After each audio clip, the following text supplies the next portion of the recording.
Hey friends, are you ready to create your first block? As we begin, I wanted to show you our pattern. This is the cover of the pattern. I printed mine in black and white, but you can see we're going to make a quilt with 9 squares. So this week we'll be starting with square number 1, this bottom right hand corner square, and later this week we'll be doing the center square as well. So each week we'll do a couple of squares until we finish, and we'll sew them all together. So I quickly wanted to show you within the pattern.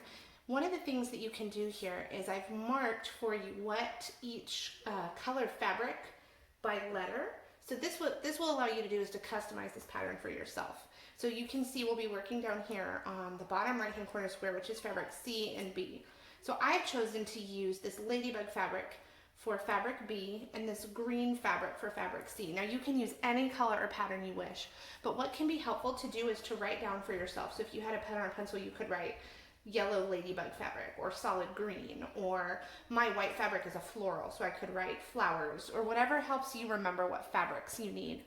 The third page tells you your cutting instructions. So today we'll be using some of our 6-inch squares from our fabric, and that's it. But to begin, so you'll need 4 6-inch squares. You'll need 2 yellow and 2 green, or whatever your equivalent are.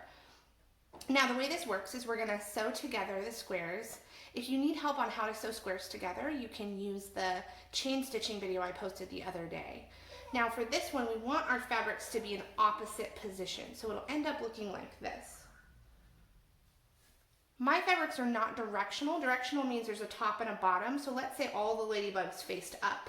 That would be my top and their tails would be my bottom.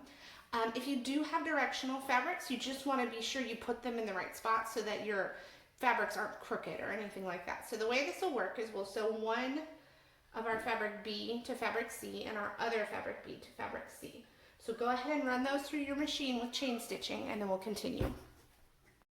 All right, so we've sewn our fabrics together to make 2 sets of squares. Now, once you've sewn your fabrics together, you'll want to press them with an iron, and you'll want to press them so that the seam heads to one side.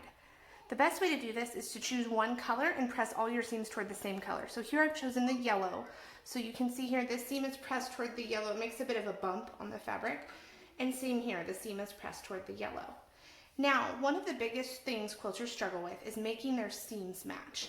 When you sew together, you want a perfect line right here where the seams join up. And often you'll see quilters that have a line that looks a little bit more like that.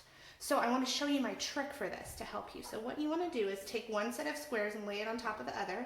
You want this to be opposite, remember, so you'll have a B fabric over a C fabric and a C fabric over a B fabric. Now, if you look right here in the middle, you have your 2 fabrics, and you can see the seams on each one. What you'll want to do is you'll want to slide these seams together so they butt right up against each other. Do you see that? It makes a seamless line from one seam to the next. If I go too far and they're sitting on top of each other, you can feel it because it's really thick.